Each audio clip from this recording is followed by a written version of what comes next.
Hi there, my name is Nick Burne. I am the CEO and founder of GivePanel, and thank you for tuning in to this short mini video series. We're going to have 6 or 7 videos to help our Irish customers make the most out of their Facebook challenges. And so part 1 is what really makes a successful Facebook challenge in 2024. And this really is off the back of Meta's update saying that they are no longer going to be providing the fundraising tools, the Facebook fundraising tools in the European Economic Area. And unfortunately, that affects all of our Irish customers. But we fundamentally believe that where there are challenges, there are also opportunities.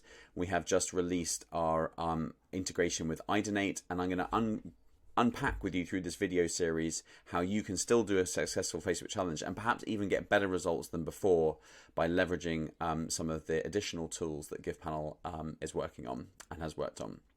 So let's dive in, and I just want to say thank you first of all to all of our Irish customers, and also just to say we're with you in this as well. We didn't want this to happen.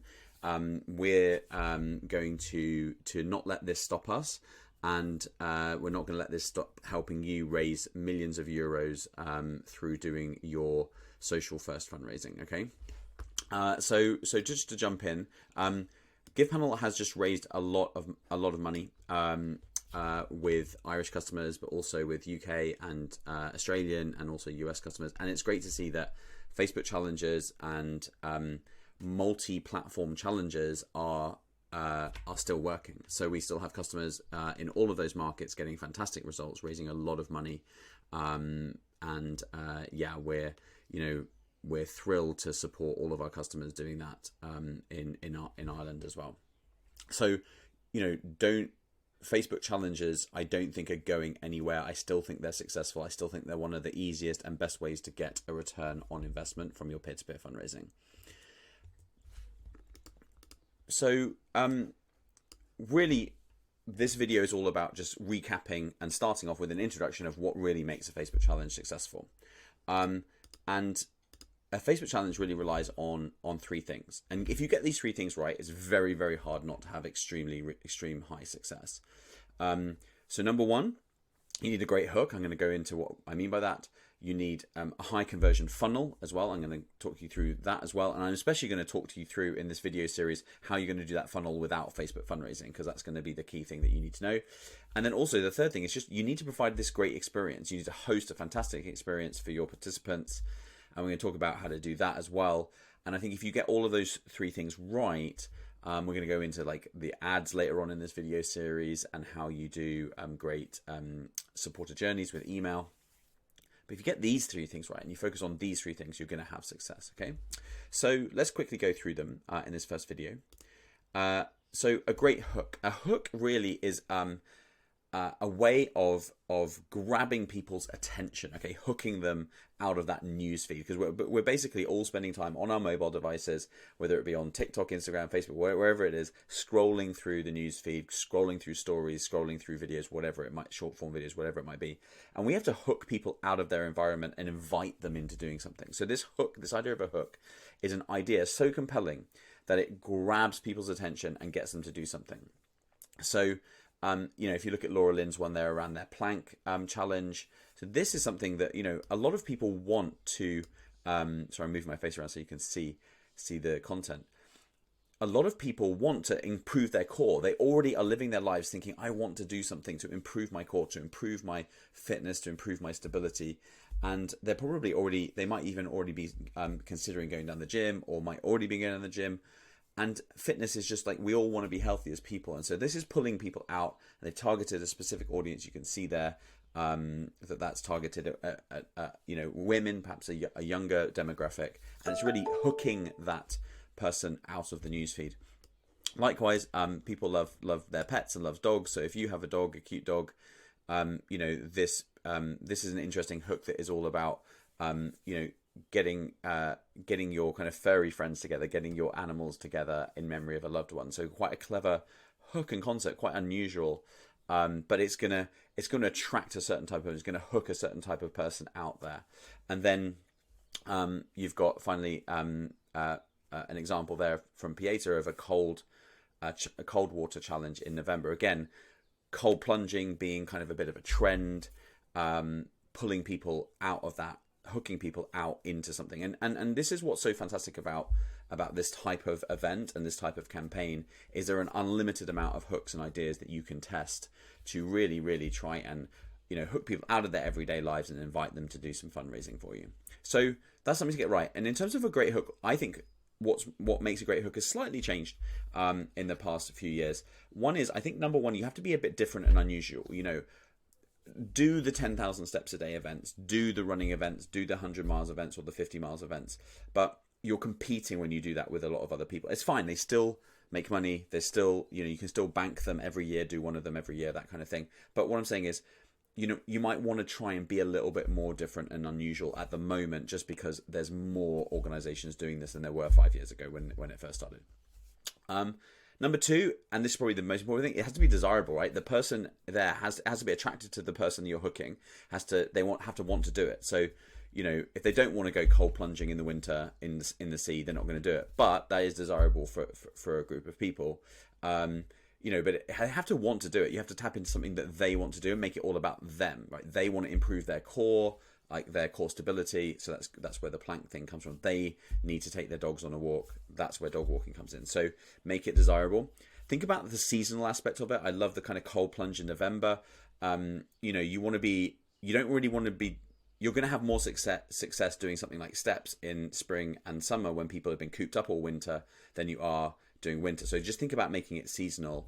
And if you do go for something like cold plunging or a water swimming kind of event, make it about it being cold if you're going to do it in November. But you might want to make a different swimming event in the summer, and it will be slightly different, if that makes sense. So really think about the seasonality and dialing into the seasonality.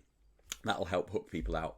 And then finally, don't make it complex or difficult. So don't make it about getting into like getting 5 people together and doing something, or something that involves a ton of expensive equipment, just because those are all going to be barriers and they're going to reduce your audience. Okay. So that's what makes a great hook. In terms of a high converting funnel, you really need to have a high converting funnel. I'm going to be spending a whole nother video on this. So what we don't want to do is drive people from our ads to our website with this really long form. Here's the kind of thing that's happening in events right now that if you're not doing the GivePanel way, you're sending people to a very long form. This is just one page of if you look at this, there's like 7 steps up here or something, and then you got all these steps, all these options, and I'm hit with this, and I'm like, actually, yes, I do want to do cold plunging, but I don't want to fill in this form. Like literally, I will do cold plunging for 30 days if you save me from filling in this form. Okay, so what we want to do is we want to break this down so it feels a lot smoother to our to the people participating, because we've just hooked them out of social media, right? They're not necessarily, we don't know their commitment levels yet, so we need to like break that commitment down into smaller chunks. I'm going to be focusing that on another video, and our tools, GivePanel tools, are specialists at that, at breaking that conversion funnel down into steps so that we get better results. And then finally, you want to make sure you don't forget that it's all about the experience. So sometimes we're so transactional with our fundraising, we're thinking so much about our return on investment, we're not actually investing in the experience. You have to invest in the experience. You can't just make it all about saving money and doing it on the cheap. You have to invest a little bit. You need to be responsible with it, but you need to invest in this experience. So you need to provide that community, you know, that's normally centered around a Facebook group. But what you're doing is really fostering a sense that people are doing this together. Don't just think about it just as a Facebook group. You know, in your emails you send people, in everything you send, make it feel like a community, like people are doing it together. Some people don't want to be in Facebook groups all the day, but they still want to be part of a community, right? They still want to know that they're part of, like, they're not the only ones doing it. So focus on community, focus on merch. People love merch. Merch has been a big success of these kind of events. So make sure that you've got a fantastic bit of merch that they really, really want. You know, there's a lot of t-shirts out there now, so you might want to switch to something like water bottles or hats. You know, there's other types of merchandise, and we can connect you with partners that are great, fantastic at providing high quality merch, desirable merch, but not breaking the bank. And so we can connect you with partners that do that as well. And then finally, medals. I think medals are something that you really, really need to consider if you're not already doing medals, but they really help. What happens sometimes is people do a hard challenge and then they kind of like, they peter out during the challenge. So something like a medal at the end of a challenge is different to merch. A medal at the end of the challenge really helps people with that accountability to push all the way through to the end, and that way you're going to kind of get more fundraising out of it. And medals, again, we can hook you up with our partners. They're not that expensive actually, and and they really have this sense. A lot of these people are new, right? Most of these people will be coming new to your organization. You won't know them before, so having that fantastic end experience is like they'll be supporters for life. Most people only support 5 or 6 organizations. Your brand, you want to be one of those people, right? So think longer term. So really that's the first video in terms of these are the sort of keys to success. And the overriding principle I would do before we dive into things like ads, before we dive into things like funnels, which are all very transactional, you really want to think that overall for this kind of event, you want to host a great experience for your guests, and the fundraising will follow. So think about them as guests. Think about them as guests, and you're delivering an experience, and that you're hosting them.